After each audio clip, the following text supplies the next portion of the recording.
नमस्कार। नमस्कार। डॉक्टर साहब, आजकल गांव से कुछ ज़्यादा क्वेरी आ रही है कि हम बायोगैस के बारे में जानकारी प्राप्त करना चाहते हैं, तो उसके बारे में कुछ आप ऐसे इस तरीके से बताइए कि उनको प्रेरणा भी मिले और उसके बाद वो सब चीज़ें ठीक से समझ पाए। नहीं, ये आपका सवाल बड़ा अच्छा है।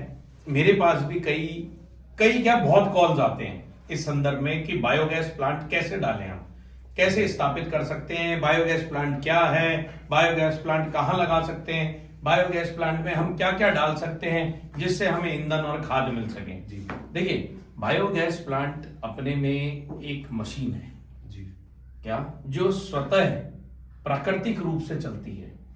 केवल एक सीधा सा साधन है उसके अंदर, वो है फर्मेंटेशन, मींस सड़ना। एनएरोबिक, बिना ऑक्सीजन के जो भी वेस्ट आप डालेंगे, वेस्ट का मतलब बायोडिग्रेडेबल होना चाहिए। बायोडिग्रेडेबल मतलब ये प्लास्टिक न हो उसमें, जी ठीक है, उसके अंदर आपका पत्थर नहीं हो, ईंट नहीं हो, बायोडिग्रेडेबल वेस्ट होगा। वो स्वतः बंद कंपार्टमेंट में अपने आप सड़ेगा बैक्टीरियाओं के माध्यम से, और दो चीज उत्पन्न करेगा, एक तो गैस और दूसरा खाद। गैस को आप अपने चूल्हे के अंदर बर्निंग के काम में लें, चाहे ईंधन के तौर में व्हीकल्स में काम में लें, और खाद को उर्वरक क्षमता इतनी होती है खाद में कि आप उसको अपने खेतों में, गार्डन में, कमर्शियल एरिया में काम में ले सकते हैं। डॉक्टर साहब, अभी आपने बताया, हमारे दर्शक, हमारी ऑडियंस जो भी है, और मतलब इसको किस तरीके से अपन और बता सकते हैं कि उनको बिल्कुल सही तरीके से समझ में आ जाए कि बायोगैस क्या है और कंपोस्टिंग सारी चीजें किस तरीके से। देखिए, जैसे मैंने अभी आपको बताया कि बायोगैस के अंदर जो चीज है वो सड़ती है, तो सड़ने के लिए एक डाइजेस्टर होता है उसके लिए, ठीक है, टैंक होता है जहां वो चीज सड़ती है। अब पहले ये आता है कि हम क्या चीज सड़ाना चाहते हैं जी, कि वो गोबर है, मींस काउडंग है, जी। या फूड वेस्ट है, या हमारा कहीं म्युनिसिपल का सॉलिड वेस्ट है, जी। या किसी प्रकार का कृषि मींस फल सब्जी का बचा हुआ वेस्टेज है, कहीं की खेत का बचा हुआ वेस्टेज है। तो सबके अपने अपने डाइजेशन प्रोसेस अलग है, मतलब सब सामग्रियों की सड़ने की प्रक्रिया विभिन्न विभिन्न है, मींस टाइम ड्यूरेशन अलग अलग लगता है। जैसे गाय का गोबर अगर हम लेंगे, या गाय भैंस बकरी जो भी रहता है इसके अंदर, मतलब पशुधन जब हम बात करते हैं तो पशुधन में हम ये कहते हैं 25 किलो पशुधन जो है उसका वेस्ट जो है वो 1 क्यूबिक मीटर बायोगैस जनरेट करता है।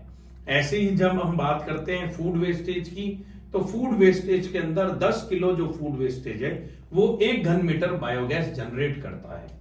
अब अपन ये डिस्कस करेंगे इसमें कि 25 किलो और 10 किलो ये तो सब हो गया। अब इसके अंदर दूसरी प्रक्रिया आती है कि कितने दिन तक सड़ता है, फर्मेंटेशन ड्यूरेशन, कि जो अपन ने वेस्ट डाला उसको टाइम कितना चाहिए फर्मेंटेशन के लिए। इसके अंदर क्या होता है कि काउ डंग, राइट, बफेलो डंग, इन सबको फर्मेंट होने के लिए MNRE से प्रिस्क्राइब टाइम ड्यूरेशन है 40 दिन, मतलब 40 दिन तक वो प्रक्रिया में सड़ता जाएगा।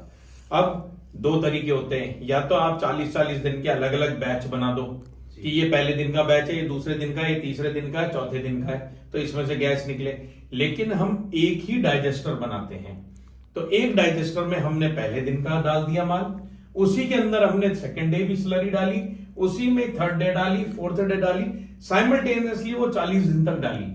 तो आपने 1 घन मीटर का जो प्लांट बनाया, चाहे वो आप गांव में बनाए चाहे शहर में बनाए, तो उसका साइज क्या निकला कि हमारे पास में 25 किलो तो काउडंग रहा, 25 लीटर पानी रहा, और 40 दिन तक उसका HRT रहा, हाइड्रेशन रिटेंशन टाइम, कि वो माल उसमें 40 दिन तक सड़ना चाहिए। डॉक्टर साहब, ये मेजरमेंट का जो आपने बताया 25 kg 25 लीटर, ये कैसे अनुमान लगता है, मतलब कुछ? देखिए, उसके अंदर क्या है कि कोई तोलने की क्षमता नहीं है, सबको अंदाजन से पता पड़ता है।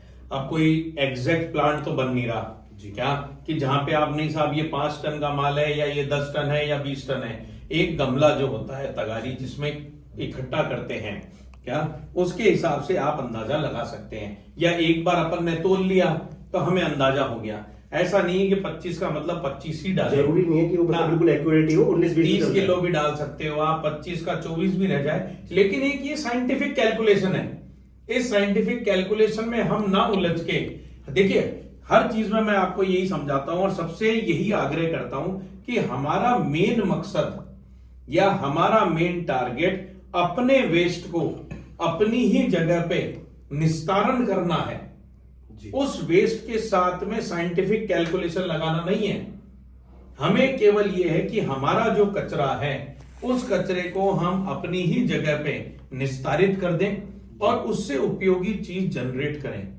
कोई ये औचित्य नहीं है कि आपको 10 किलो होगा तो 10 किलो से मैं 1 घन मीटर ही गैस बनाऊंगा। हो सकता है 10 किलो से आपकी 1 घन मीटर नहीं बने, 750, 0.7, 0.25, 1.2, 1.1 कुछ भी हो सकता है, क्योंकि अपने पास में क्या है, कचरा जो है या वेस्ट जो है जिसको हम एज अ रॉ मटेरियल काम में ले रहे हैं वो फिक्स्ड है। मतलब उसका घनत्व कह दें या उसकी डेली रूटीन प्रोसेस कह दें, तो आपका जो इसका रॉ मटेरियल है वो हर दिन समय के अनुसार, मौसम के अनुसार, उनके खान पान के अनुसार वो सब बदलता है।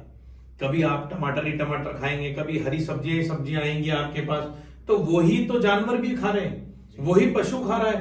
कभी वो सूखी चरावे पे रहेगा, मतलब भूसा ज्यादा खाएगा, कभी उसके पास हरी सब्जियां निकलेगी खेत में, तो उसी ही हिसाब से आपका वेस्ट जनरेट होगा। तो इसलिए आप ये नहीं कह सकते कि हमने जो वेस्ट डाला है जिससे बायोगैस उत्पन्न होगी उसकी हमेशा की मात्रा ऑफ जनरेशन ऑफ बायोगैस या खाद एक समान रहेगी। प्रक्रियाएं चेंज होगी, क्योंकि ये प्राकृतिक चीज है जिसको प्राकृतिक आप उपयोग में ले रहे हैं और प्राकृतिक ही उसका निस्तारण कर रहे हैं। हमें वेस्ट में केवल इतना ध्यान रखना है, मतलब कैलकुलेशन उतनी लगानी है कि हम जो तरीका अपना रहे हैं वो तरीका साफ, सुरक्षित और उपयोगी हो।